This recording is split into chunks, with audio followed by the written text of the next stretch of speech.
Hello everyone. Tonight we'll drift into a candlelit room, where the air is thick with the stench of rotting flesh mixed with incense so pungent that even the most loyal courtiers are pressing perfumed cloths to their noses. You're standing there, in the flickering light of Whitehall Palace, watching Henry VIII, once mighty king, fade away in pain, paranoia, and a decay so gruesome it chills the soul. Imagine it, a bloated king wheezing behind velvet curtains, still convinced he's commanding the realm, even as his body betrays him inch by inch. This is the story that proves no throne or palace can save you from becoming a horrifying bedtime tale. Honestly, you might not survive all the details tonight though, of course, in the most thrilling way. So before you lie back and get cozy, take a moment to like the video and subscribe only if you genuinely love what we're creating here. By the way, let me know in the comments where you're listening from and what time it is where you are. I love imagining all of us connected across hundreds of cities and midnight moments. Now, dim the lights. Maybe turn on a fan for that soft background hum. And let's ease into tonight's journey together. Imagine a cold night at the end of January 1547, where the stone corridors of Whitehall Palace echoed with the cautious footsteps of the courtiers. All tried to maintain a calm expression, but each one trembled with fear not only of the approaching death, but also of the dreadful stench seeping through every crack in the doors, clinging to their skin. The moment the heavy door to the sick room opened, a wave of putrid humidity struck the face, as if that place was no longer the chamber of a king but had become a morgue. The stench was a blend of pus from ulcers, bone necrosis, old blood, and the warm, sickly sweetness of a body swelling in its final days. They had to press lavender-scented cloths tightly to their noses and mouths, yet it did little to stop the waves of nausea. The massive bed, draped in heavy black velvet, seemed to breathe with Henry's final gasps, each time he shifted or rather, when the team of attendants struggled to move his nearly 400-pound body, there came a wet, squelching sound, signaling ruptured ulcers spilling thick yellow fluid that streaked down the sheets. It was said that within the cracks of that decaying flesh, one could see grayish bones jutting out, mottled with black spots of necrosis. A young physician, tasked with cleaning the wounds, collapsed the first time he lifted the cloth around the king's calf. Beneath the skin, now blackened and purple, a large abscess bulged and murmured oddly, as if something was stirring inside. When the candlelight illuminated it, they saw dozens of ivory-white maggots squirming deep into the muscle, clinging tightly to the exposed bone. Someone tried to shield Henry's view, afraid he might see it, but he was too exhausted to react, his eyes half closed and glazed over, occasionally letting out a hoarse moan more like the exhale of a corpse than a man. The pain came in crashing waves.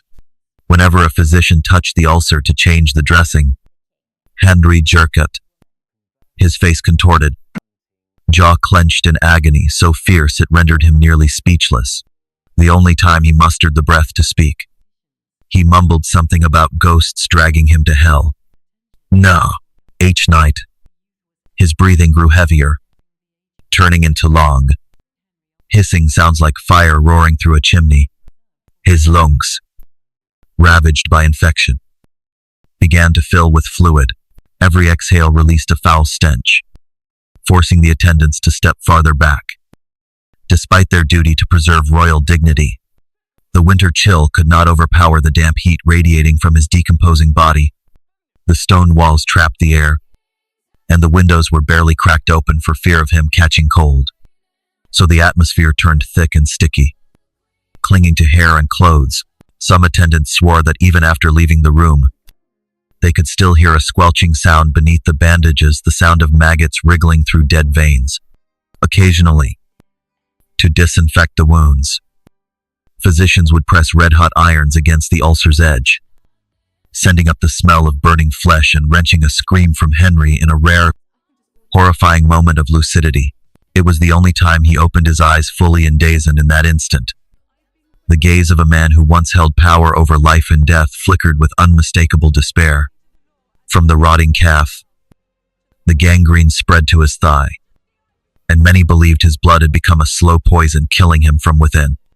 Each morning, the bedsheets had to be replaced, as the gray-yellow pus never had time to dry before fresh fluid oozed through. Some nights, his final breath was said to sound like bubbles breaking in a filthy puddle, slow, foul, and so prolonged that everyone thought he had died, only for him to cough violently once more. When the priests arrived to pray, they stepped on stone floors, strewn with straw soaked in incense. As each footstep stirred the stench of death, in the dim candlelight, that massive body looked like a statue about to melt into mud. The sheets wrapped around his legs gradually darkened from deep red to brown, then blackened. Anyone brave enough to look closely could see tiny holes where maggots still crawled in and out, writhing on skin that no longer held together. An elderly physician, who had served Henry for 30 years, and later recalled that never had he witnessed a death so grand yet so horrifying. He died as if hell itself had taken refuge in that body, he quietly wrote in his journal, and strangely, amid the stench and the spasms, power still clung to that sick bed like a lingering shadow, though the foul odor had reached the hallways, though maggots had invaded flesh and bone, though every trace of humanity seemed drained. Anyone crossing the threshold still had to kneel, bow, and call the dying man, Your Majesty.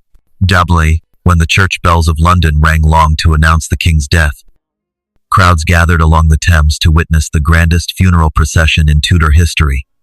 On the 16th of February, 1547, the sky was a dull gray, thick clouds pressing heavily over Whitehall Palace like a final reminder of a reign decayed in both the literal and symbolic sense.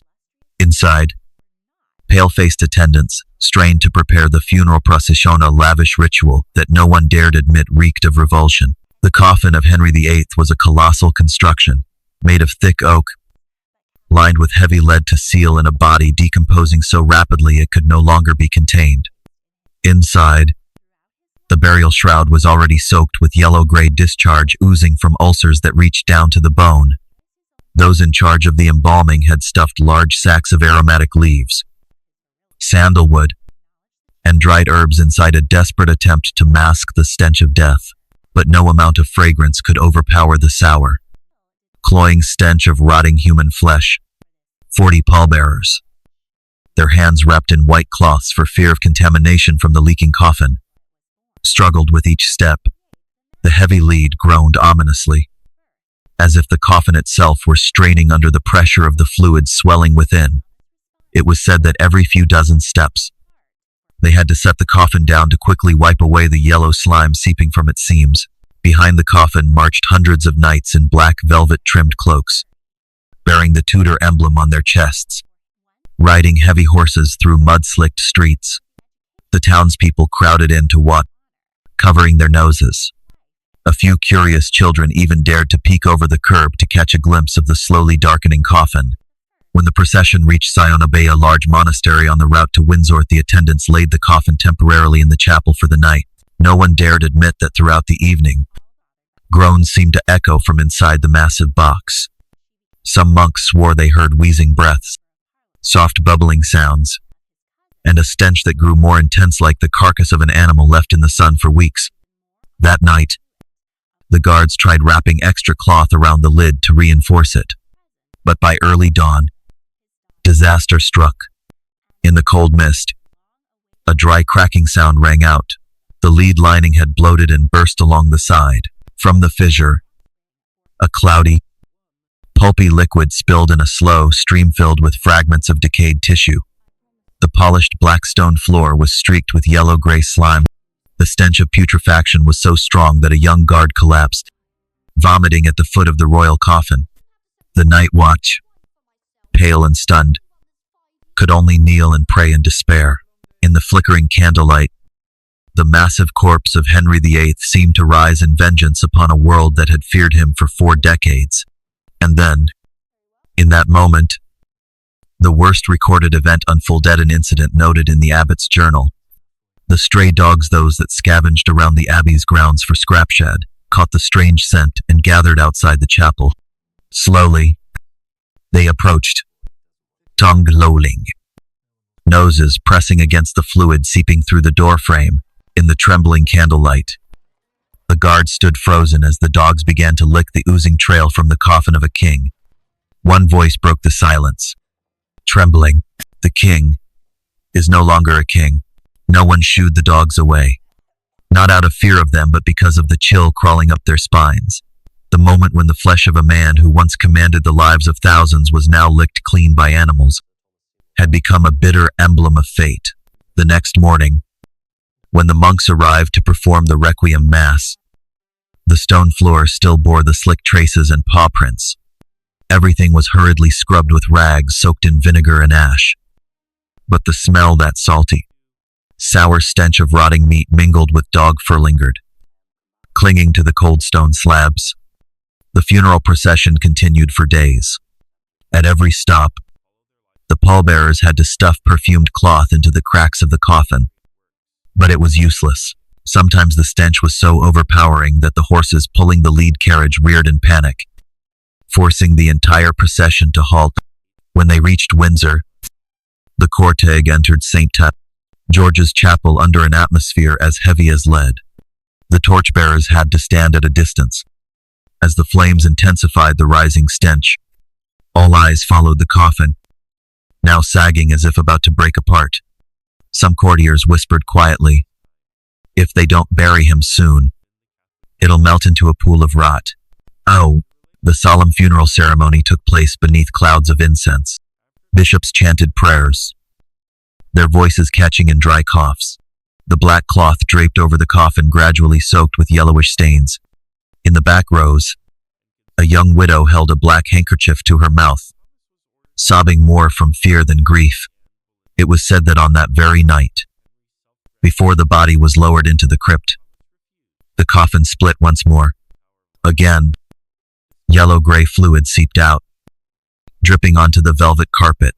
The priests looked at each other in silence. No one dared touch it. One of them murmured that it was a sign of God's justice, a curse for the lifetime of sins Henry VIII had committed. At dawn, finally, 7 burly men in black cloaks slowly lifted the coffin toward the vault. With every step, the thick liquid leaked through the wooden seams, leaving trails of sticky slime across the stone stairs. They placed the bloated body beside Jane Seymour's only wife Henry hadn't executed, though he hadn't loved her to the end. As the crypt's lid was sealed shut, the stench refused to disappear. Years later, anyone passing near the vault would claim that in the damp darkness, there still lingered the sour, acrid smell, the smell of a king who once believed that power could conquer everything, even death. And the stray dogs of that night, those that licked the last leaking fluid of Henry, became a legend passed down for generations. A folk tale that stood as proof of this truth. Even if you are the king of an empire, in the end, you can still be humiliated by mongrel dogs, simply because your flesh is no longer whole enough to preserve your dignity. Have you ever wondered how a young man once praised as the most handsome king in Europe ended up as a bloated corpse, bursting open with foul-smelling rot on the night of his own funeral? Some say it was divine punishment for his bloody marriages, but if you trace it quietly back through time, it all began with something very human. In his youth, Henry VIII was the perfect model of a Renaissance monarch. Tall, broad-shouldered, strikingly handsome, with bright, intelligent eyes. He rode horses expertly, played the lute, danced, hunted, and most of all, adored jousting, the mounted sport that was both entertainment and a ritual of masculine strength. But that passion was the beginning of tragedy. In 1536, during a jousting tournament in Greenwich, Henry suffered a terrible accident. His 1-ton warhorse threw him violently from the saddle and crushed his leg. His guards recalled that when they lifted the horse off, Henry was unconscious, his armor soaked in blood. It's believed that the impact not only shattered his leg, leaving him with an ulcer that never healed, but also caused brain trauma. After the injury, his temperament changed drastically, from a cheerful, energetic king to one increasingly angry, paranoid, and cruel, even executing his once trusted confidants. But that wasn't all. Henry had always been a glutton, even in youth. He delighted in extravagant feast dinners with dozens of courses: beef, suckling pig, roast svan, sugar-drenched pastries, and thick black beer. After the accident, he lost interest in physical activity, but his appetite never waned. Imagine it, a man no longer moving, seated all day on his throne or lying in bed, yet still consuming mountains of fatty, sugary foods. Slowly, his body ballooned. His clothes had to be altered with stretch inserts, his saddles custom made for his enormous frame.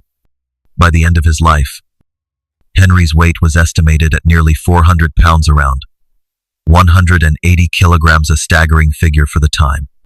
That weight crushed his already damaged legs. The wounds from the horsefall turned into chronic ulcers. In Tudor England, there were no antibiotics. Each time infection returned, doctors resorted to herbal pastes, draining pus, or pressing hot irons onto his skin. The ulcers never closed. With each new infection came more necrosis. Blood vessels clogged. Muscles broke down. The leg that once gripped a saddle in victory had rotted into a nest of maggots. Some modern historians believe that his diet laden with fat, sugar, and strong liquor contributed to type 2 diabetes. The symptoms: unquenchable thirst, wounds that wouldn't heal, and a strange sweet odor emanating from the body. All of it matches contemporary records. But that's not all. Henry also suffered from gout, the disease of kings, caused by protein excess. Swollen, agonizing toes made walking unbearable. A vicious cycle emerged. Less movement led to more weight gain, which led to more pain, which led to even less movement and more weight. Some modern doctors even argue that the fall in 1536 caused traumatic brain injury, resulting in emotional instability and violent outbursts. That's why people say, if not for that fall, English history would have been different. That, and just think for all the ulcers, the breath that stank of decay, he still issued death sentences to anyone who displeased him. That disordered mind never accepted that he was the one who had truly lost.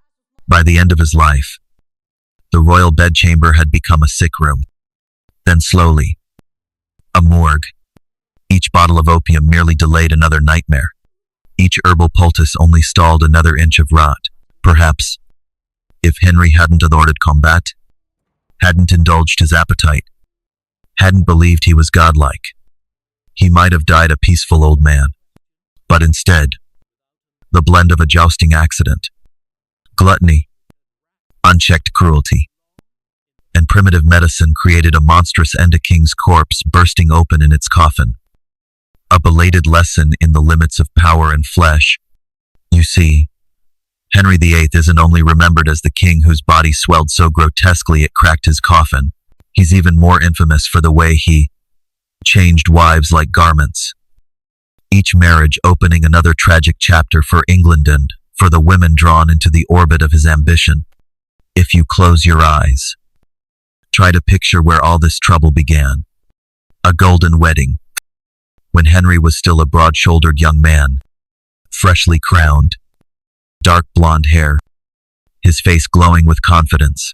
His first wife was Catherine of Aragon, a noble Spanish princess, daughter of Ferdinand and Isabella, the monarchs who expelled the Moors from the Iberian Peninsula. But it wasn't love at first sight. Originally, Catherine had married Arthur, Henry's older brother, the Prince of Wales, who was meant to be king. Arthur was frail and died at 15, leaving Catherine widowed, alone, stranded in this foggy foreign land. Henry was only 11 at the time, but as he grew older, he became enamored with the image of the Spanish widow, graceful, composed, raised to be queen. A perfect political alliance. A marriage blessed by the Pope. Even though Catherine had once been his brother's wife, a sin in the Bible, unless specially dispensed, they married in 1509. For the first decade, it appeared to be a happy union. Catherine was patient, devout, and capable. Henry adored her, calling her the mother of princes. But fate was cruel. Catherine suffered multiple miscarriages. The sons who survived birth died in infancy. Only one child lived to adulthood, a daughter, Mary. For Henry, this was a dagger to his pride. An English king with no male heir would leave the throne unstable. And in that moment of doubt, Catherine lost the most important thing, her irreplaceable status. Henry began to withdraw. He drowned himself in feasts, hunting, and secret affairs. Meanwhile, Catherine continued to pray nightly, begging God to grant her husband a son. Then one day, Henry's gaze landed on a young maid, Anne Boleyn. From that moment, the marriage of over 20 years began to irreversibly crack. Imagine Catherine, a woman who had crossed an ocean to be queen, now watching her husband openly fawn over another. At cour banquet, Henry sat close to Anne, laughing and whispering, while Catherine tried to remain composed, divine as her heart chipped away like old paint on the walls of Hampton Court. In 1527, Henry declared that their marriage had never been valid. He claimed that Catherine had consummated her union with Arthur, making their marriage a sin. But the real reason was simple. He wanted Anne Boleyn and he wanted a legitimate son. Catherine, proud and devout, refused to sign any annulment. She swore before God that she had been a virgin when she married Henry. She would not surrender the crown. And so began a 6-year Cold War that shook Europe, throwing the Pope, the Spanish king, and English bishops into turmoil. By then, Henry had changed. He was no longer the passionate youth, but a man willing to break every rule to get what he wanted. In 1533, without waiting for Rome's approval, he married Anne Boleyn. He declared himself supreme head of the Church of England, severing ties with the Vatican forever. Catherine was expelled from court. She lived in solitude in a cold and isolated castle, denied contact with her daughter, her health steadily declining. Yet she never conceded that she was not queen. In the final letter she wrote to Henry, she still addressed herself as your only lawful wife. And in all those final nights, when Henry was old, bloated, and groaning in the dark, it's said that he once called out Catherine's name, a belated cry of remorse. After Catherine was cast out of the palace, the name Anne Boleyn began to spread across Europe, whispered with both shame and contempt. Anne was not a foreign princess. She was the daughter of a middling noble family, once a lady in waiting in France. But Anne possessed something few women of her era dared to show: sharp intelligence and unapologetic ambition. Imagine a young woman with dark hair and piercing eyes, intelligent, defiant. Anne refused to become a mistress like the others. She would not sleep with Henry without a firm promise: the Queen's crown. Henry, a man used to having whatever he wanted, suddenly found himself refused, and it was that very refusal that enchanted him more than anything else. During the long years of battling Rome to annul his marriage to Catherine, he kept Anne by his side not as a secret pleasure but as a provocative symbol of defiance against the church. It's said that on long winter evenings, Anne and Henry would sit side by the crackling hearth, speaking softly about a future kingdom without the Pope. Anne whispered in his ear about reform, about the absolute power of the king. And so, what began as a private affair turned into a political revolution. In 1533, while Catherine was still alive, Henry secretly married Anne. On the day Anne was officially crowned queen, she wore a magnificent gown, a jeweled crown atop her head, walking down long corridors filled with murmurs, "Witch, homewrecker." But Anne didn't flinch. She believed she would make history, and in a way, she did. Just months later, Anne gave birth to a daughter, a pale-skinned child with reddish hair, Elizabeth, who would later become the great Queen Elizabeth I. But Henry was not pleased. He longed for a prince, a son, and from the moment he laid eyes on Elizabeth, his blind faith in Anne began to fade. Catherine still lived in exile. The people still quietly supported their former queen. The Pope had excommunicated Henry, and Anne, once Henry's goddess, now served as a bitter reminder of downfall. They say Anne had a fiery temperament. She would not remain silent, would not act meekly like Catherine in court. She argued, interrupted men, openly showed jealousy toward the young maids who caught Henry's eye. And so the dream became a nightmare. In 1536, after multiple miscarriages, Anne became pregnant for the last time. When news arrived that Catherine had died, Henry seemed relieved now he could marry again without fear of papal condemnation. Not long after, Anne miscarried, losing the son she believed would secure her place. Within weeks, Henry's affection turned to suspicion, then hatred. Anne's political enemies quickly wove accusations. She had committed adultery with multiple men, including her own brother.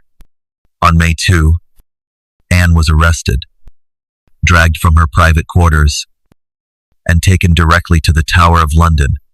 She was imprisoned in a damp, stone-walled chamber with pitted windows. Each night, she prayed and wrote letters, begging Henry to believe in her innocence. But Henry never replied. And then, one morning in May 1536, Anne climbed the scaffold. The wind blew through the Tower of London, lifting her black dress. Witnesses said Anne did not cry. She only bowed her head and softly said, "God knows I am innocent." A single, swift stroke from a cold, sharp blade. Anne's head fell onto the waiting straw mat. Henry, back at Greenwich Palace, wore a green hunting outfit and pretended not to care. Just days later, he became engaged to Jane Seymour, his third wife, as if Anne had been nothing more than a chapter closed without sentiment. If Anne Boleyn was a blazing fire that flared and died in violence, Jane Seymour was a gentle candle burning quietly to the end, then flickering out without trumpet or fanfare. Henry met Jane just as his marriage with Anne had crumbled beyond repair. Jane was the opposite of Anne. Pale blonde hair, a soft voice, gentle manner, and obedient blue eyes. She wasn't sharply intelligent like Anne, nor overtly ambitious. She was simply a tactful woman who knew when to remain silent. And it was precisely that quiet demeanor that entranced Henry like a balm after years of warfare. They say that even while Anne was still alive, Henry had already begun gifting Jane discreet pieces of jewelry. Jane never demanded them, nor flaunted them publicly. She quietly accepted, stepping back as if not to burden anyone. But it was that very modesty that planted in Henry's mind the idea, "This is the queen I deserve." 11 days after Anne was beheaded, Henry married Jane Seymour. The swiftness of it stunned the entire court. Whispers spread that Henry had never truly loved anyone. He only loved himself in his desperate longing for a son. Jane was not one to argue or grasp for power. She never criticized Anne, nor invoked Catherine's name. She simply stepped into the role of queen with calm resolve, devoted wholly to fulfilling one duty, bearing Henry an heir. A few months after their wedding, Jane became pregnant. The news spread across the realm as a national celebration. Banners adorned the streets, church bells rang out. Henry believed that this time, his dream was coming true. He showered Jane with gifts and prepared every luxury to ease her pregnancy. As Jane neared childbirth, Henry ordered elaborate ceremonies to be readied in advance for a prince. The birthing chamber was draped in velvet, fragrant with perfumed candles, and attended by the kingdom's finest physicians. On the 12th of October, 1537, after more than 3 days of painful labor, Jane delivered Edward. The long-awaited Prince Henry had yearned for all his life. The baby was declared healthy and robust. The news swept through the capital. Crowds gathered in jubilation. Fireworks burst overhead. Henry beamed for the first time in years. He wept openly from joy. But for Jane, that moment of glory marked the beginning of tragedy. The prolonged labor had exhausted her. Over the next 12 days, she drifted in and out of delirium, feverish with a fatal postpartum infection, something medicine at the time was powerless to treat.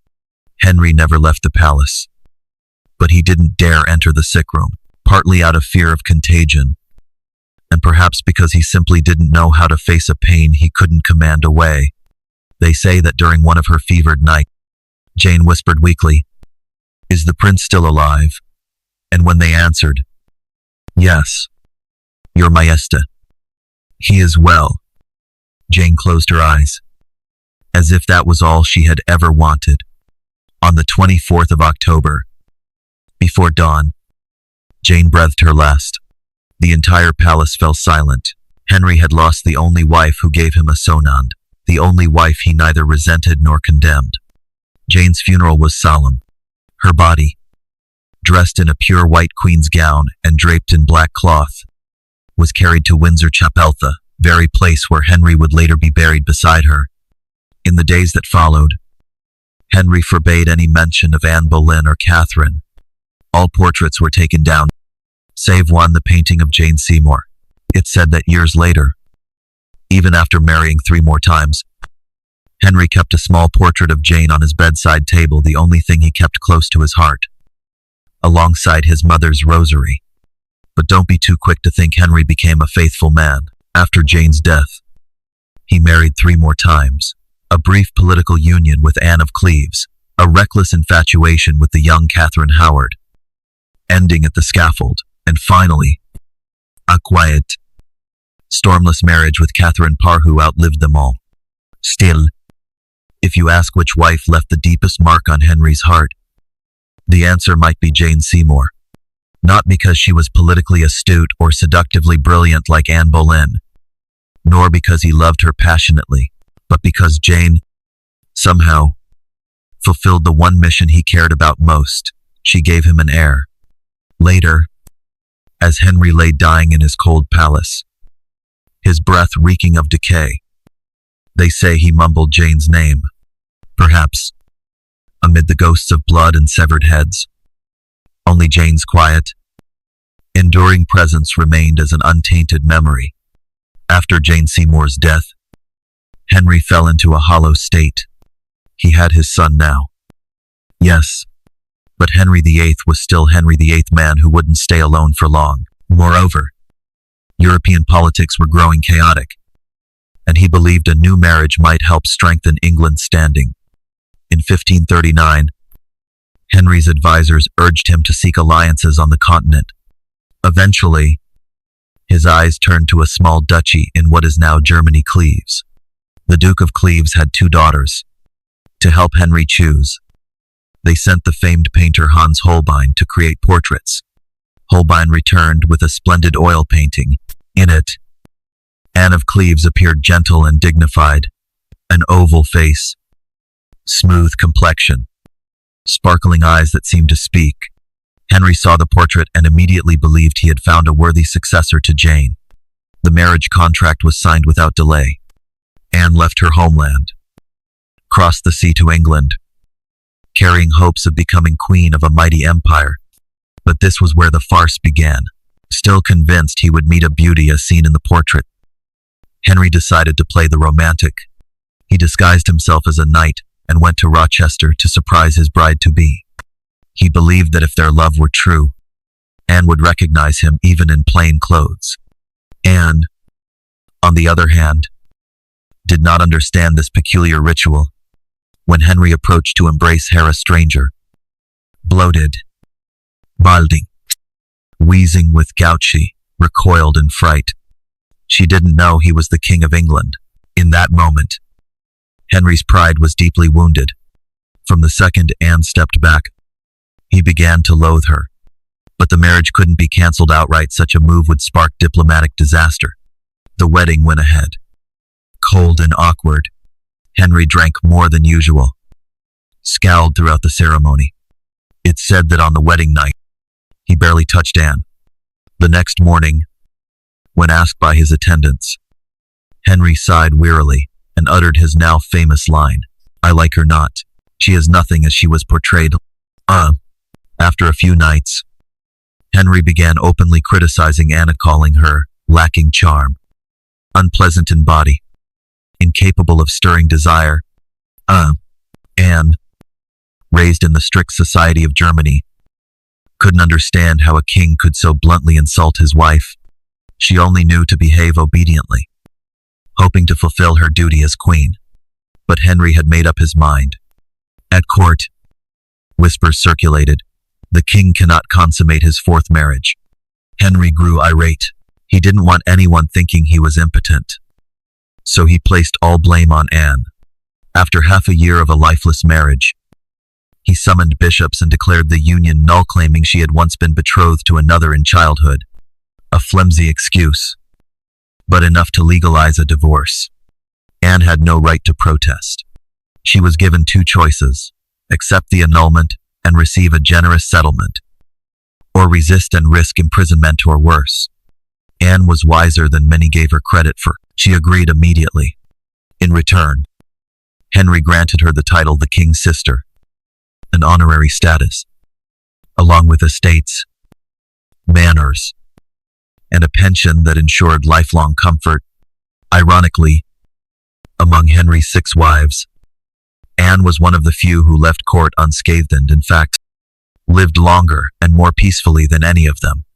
Later, when Henry married 2 more times, Anne was still invited to royal banquets, still addressed by her honorary title. It's said that at the king's final feasts, she would sit quietly at a side table, sipping wine, observing the scramble for power with an expression both sympathetic and detached.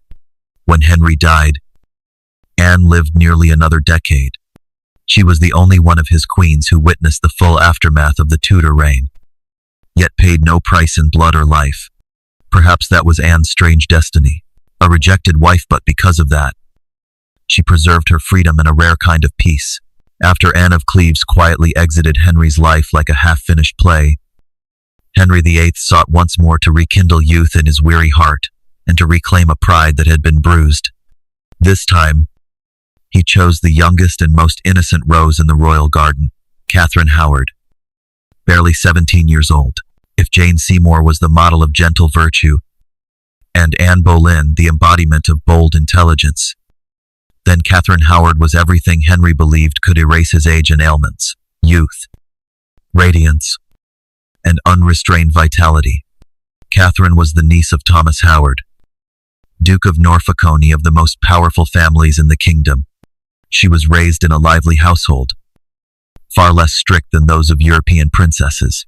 That upbringing meant Catherine wasn't trained to hide her emotions. She laughed easily, blushed when teased, and lacked the cunning needed to navigate the traps of power.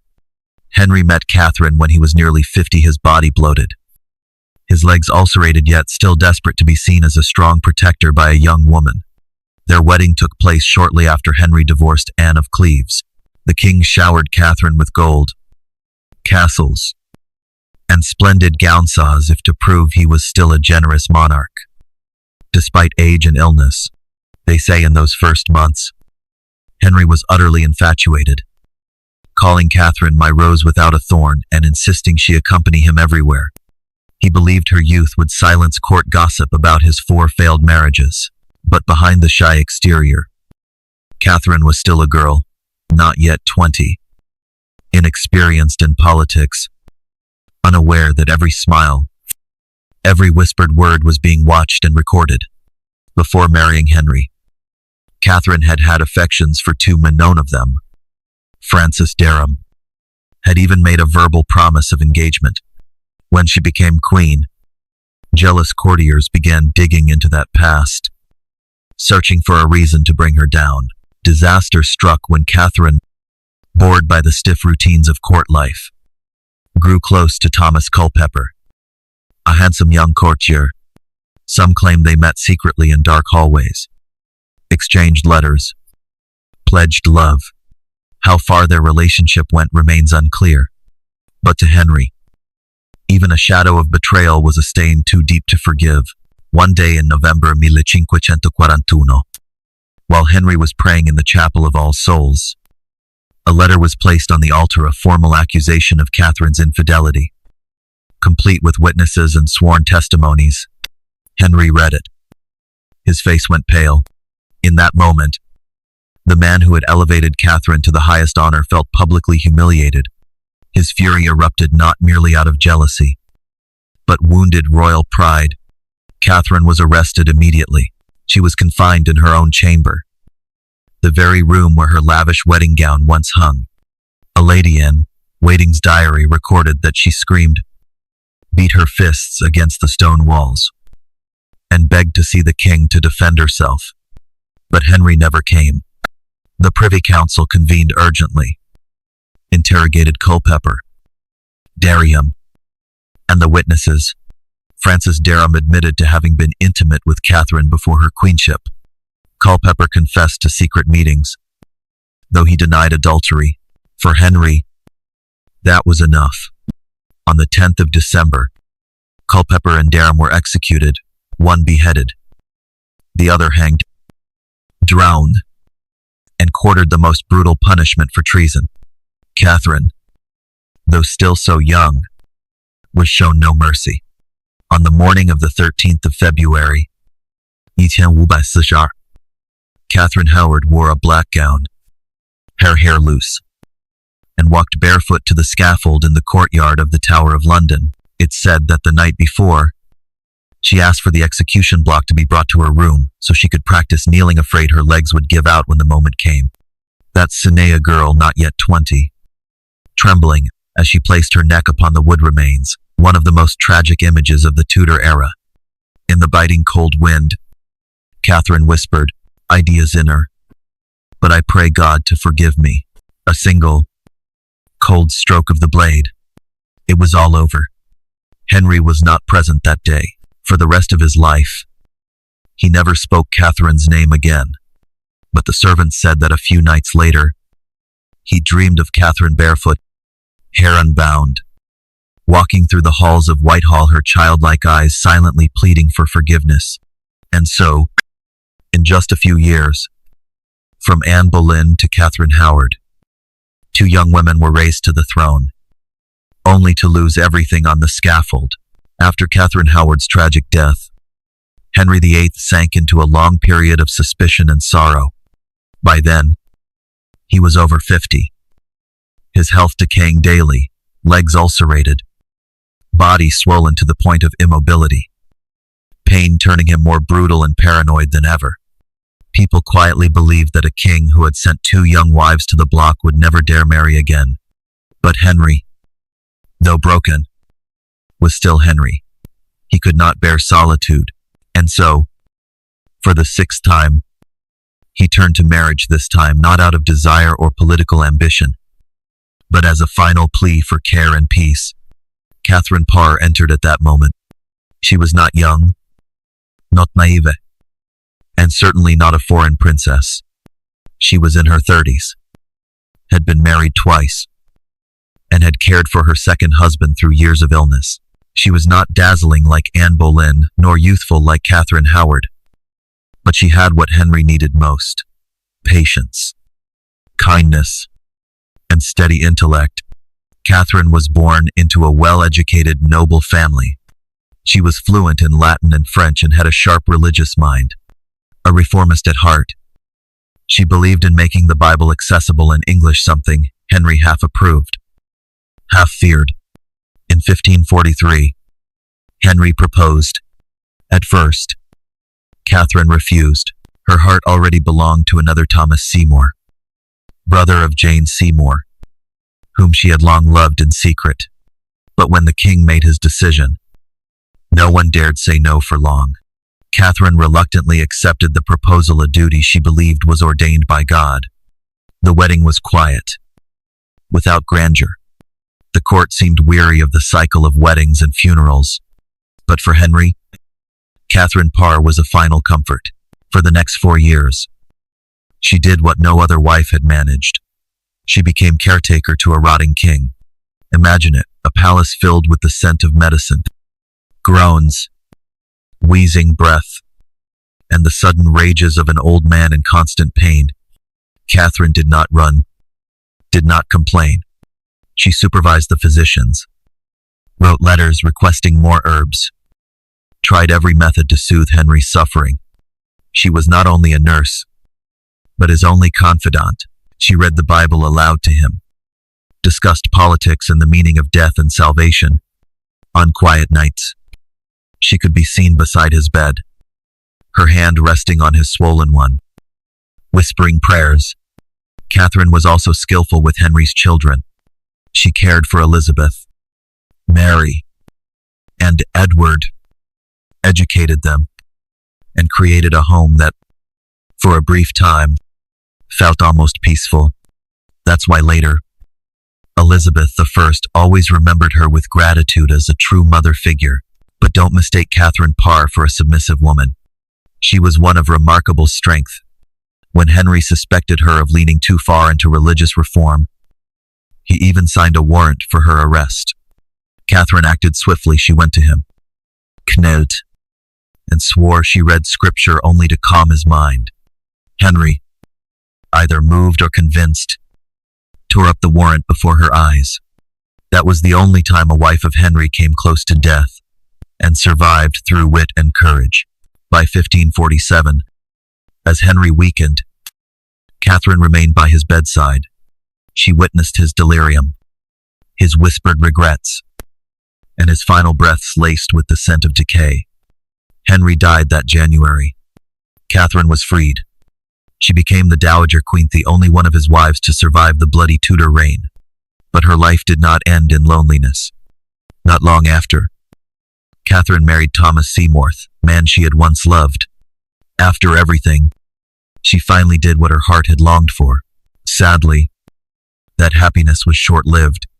She died just a year after remarrying, from complications following childbirth, a tragic ending, yet still more peaceful than many of the women who had once called Henry husband. In the chronicles, Catherine Parr is remembered not for her beauty or for tragedy, but for her quiet patience, her survival, and her compassion amidst a reign defined by power and bloodshed. You know, they often say that if you want to understand a person, look at how they love and how they lose the ones they love. And throughout 40 years of reign, the life of Henry VIII was a long chronicle of marriages that began in hope and ended in tears or blood. 6 women, 6 entirely different fates. First was Catherine of Aragon, the first wife, the woman he married for politics, then stayed with for over 2 decades. She was gentle, patient, and never gave up her title as queen, even after being cast out from court and dying alone. And it was that very marriage with its haunting absence of a male heir that drove Henry to tear apart the centuries-old bond between England and the Roman Church. Second was Anne Boleyn, a blazing flame, seductive, intelligent, and ambitious. She didn't just win Henry's heart. She stirred his pride, prompting him to defy the Pope himself. But that same flame consumed her on the scaffold when she failed to give him a son. Third was Jane Seymour, gentle and enduring, the only woman to give Henry a legitimate son. Jane didn't live long enough to enjoy her queenship, dying of hemorrhage, leaving Henry in quiet torment. They say of all his wives, she was the one he loved most, perhaps. He simply loved the son she left behind. Fourth was Anne of Cleves, a marriage that began with a portrait and ended in disappointment. Anne was not as beautiful as her image, nor did she spark Henry's desire. But she was wise. She accepted the annulment gracefully, kept her honor, her wealth, and most importantly, her life. Fifth was Catherine Howard, the young and lively girl Henry married to feel young again himself. But age and pride showed no mercy. When Catherine made a mistake or at least was accused of betrayal, Henry signed her execution order without shedding a single tear. And finally, sixth was Catherine Parr, and the companion of his final days, the one who patiently nursed him to his last breath, then quietly lived on after his death. Of them all, she was the only one to leave the throne uncast aside, unbeheaded, and unscorned.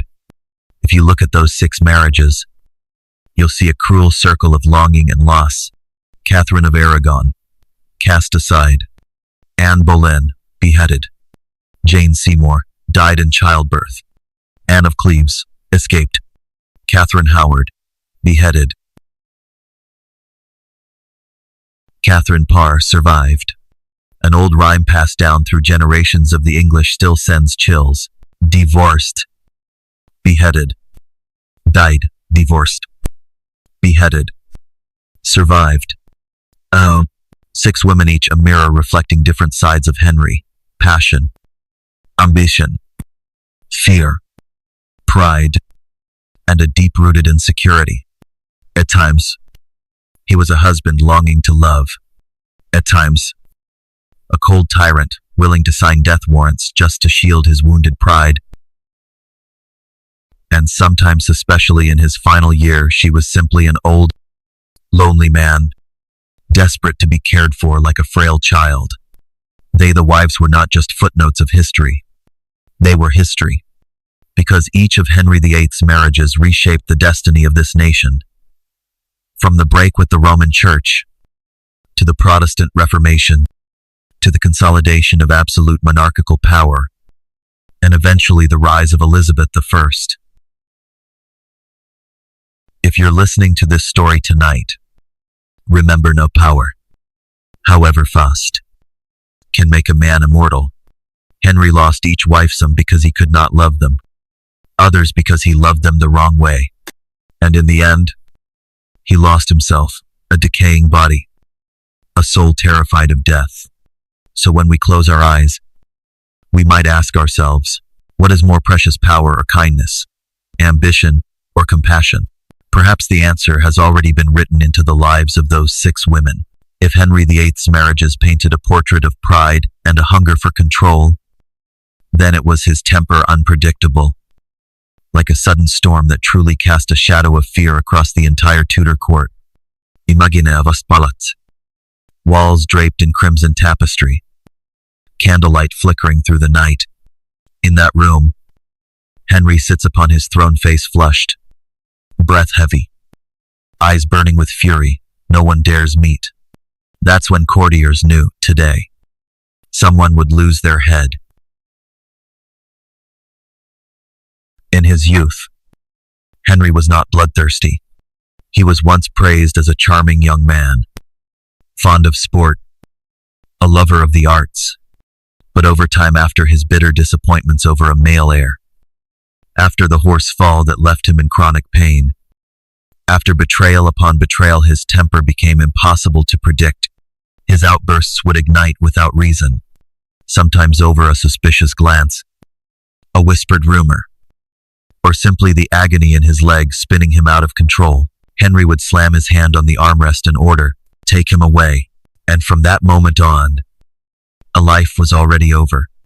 From that point on, the church began to change. Holy statues were smashed. Beautiful stained glass windows were taken down.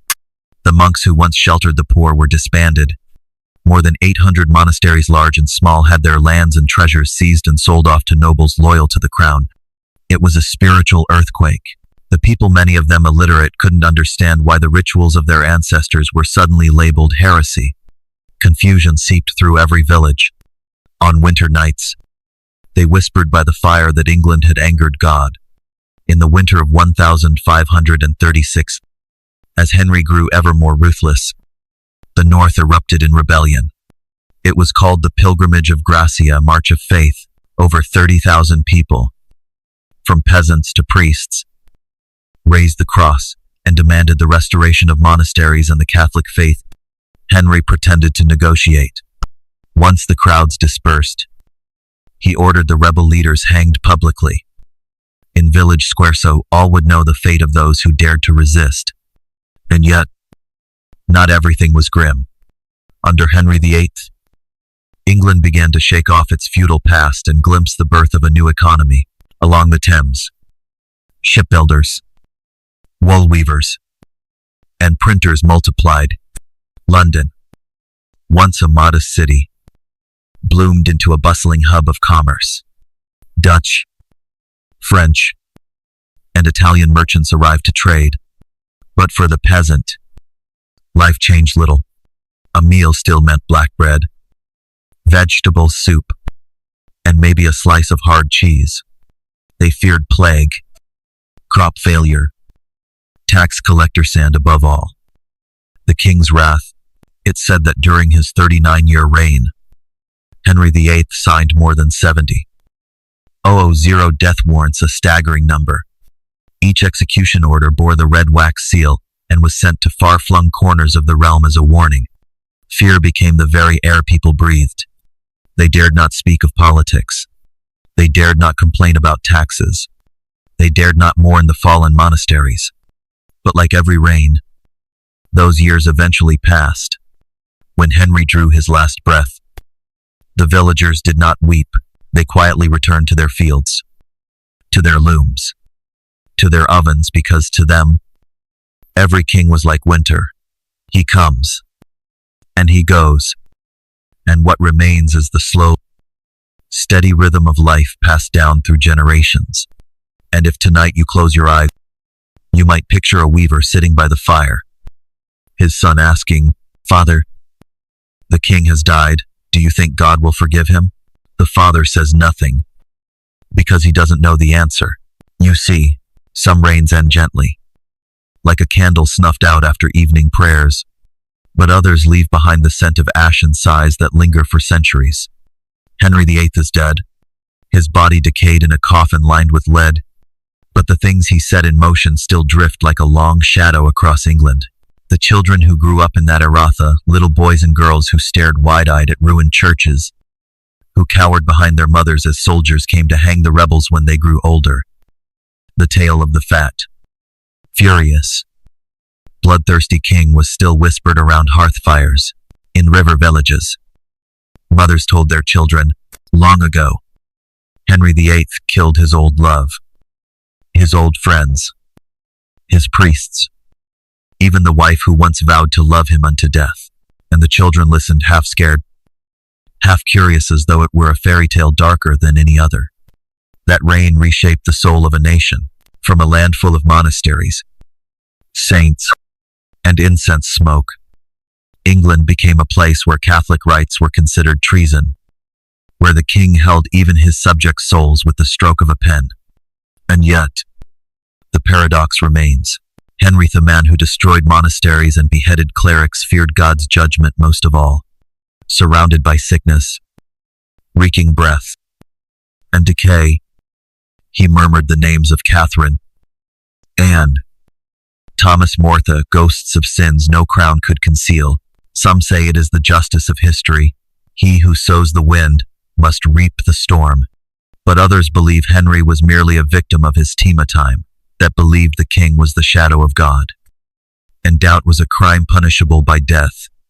Imagine, then, a spring morning, a few years after Henry's death, an old carpenter pushes open the door of a ruined church. Stepping over the shattered remains of a Virgin Mary statue, he kneels down, gently lays a hand on the dusty stone, and closes his eyes, remembering the old Latin masses, the easier harvests, the nights he could sleep without fearing the hooves of royal soldiers at his door. He does not mourn Henry, but neither does he hate him. He is simply tired from living long enough to witness a king become a monster, and then a rotting corpse licked by dogs on a stone floor, outside the city walls of London. In the weaving workshops, thick wool is still spun for winter. Wives still tend fires, kneading black bread dough into hard loaves. Children still grow up, splashing in mud beneath the willow hedges, and life like a relentless river keeps flowing, indifferent to the rise and fall of kings. If you close your eyes tonight, you might hear the old church bells ringing in the distance, echoing from long ago. Those bells once rang to welcome a young king, then rang for his weddings, his executions, his death, and they kept ringing, for hundreds of years after. That is the strangest thing about history. Power can spark fire, spill blood, rewrite laws, but it cannot stop time from washing everything away, turning the greatest fears into bedtime stories.